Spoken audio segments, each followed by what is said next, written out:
the bacteria just started bubbling and, started going like, hey, use me. I'm ready. Get your munchies on because you're watching Taste Buds.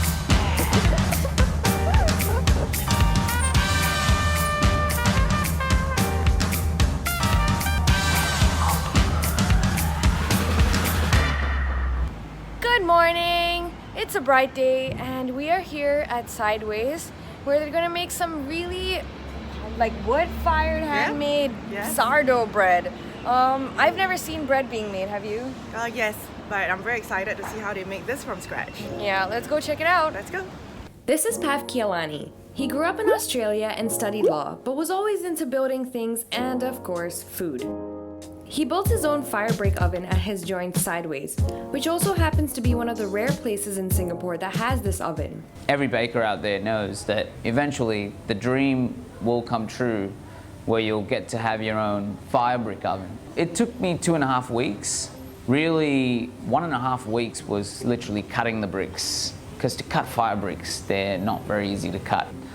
A keystone is the last piece that you put on the oven, and it's what really defines the originality or the uniqueness of your oven, because every oven has a unique keystone. When we finished the oven, we had to cure it. The real question was whether it was going to work. But after we cured it and we started making our first pizza, we realized that we'd built a work of art. The sourdough is a combination of dark rye flour, whole wheat flour, plain flour, strong bread flour, and a live levain, which is essentially the bacteria that helps the dough rise in the fermentation process. It's something that you're kind of working with nature.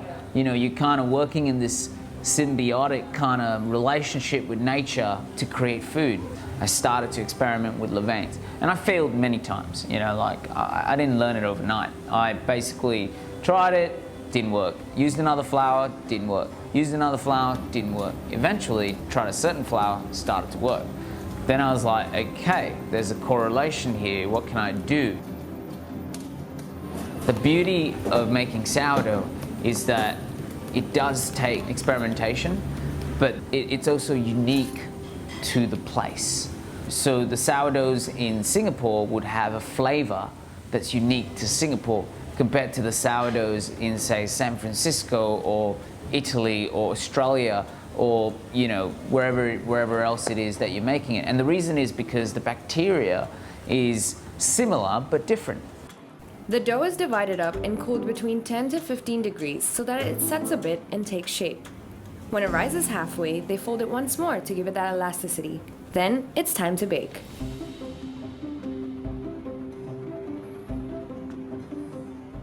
The base of the oven needs to stay hot. So typically what we do in fire brick ovens is we start the fire on one side and we shift it to the other side and we continue the fire. And we normally bake on the side that we started the fire because the bricks are hot there. And we don't cook with fire. So this is something that a lot of people misconstrue.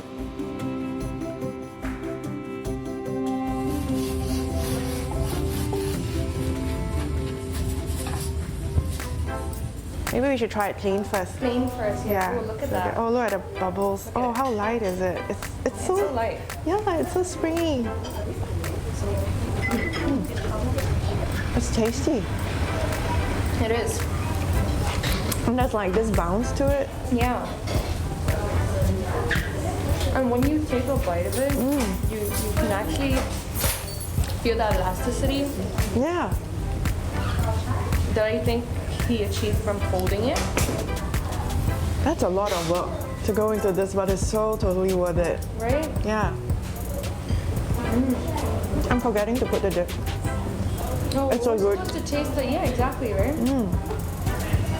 And you can actually sort of taste that smokiness. I don't know if you get that taste, do you? Yeah, but what I really like about it is that you don't have to chew your way through the crust, unlike some breads that I've eaten. I'm not sure about you, but this is so thin. It's so easy to consume.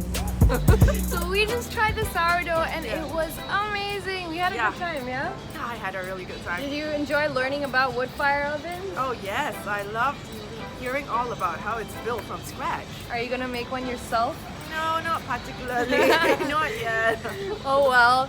Well, that's it for this episode of Taste Buds. Tune in to our next episodes and see you guys next week. Bye.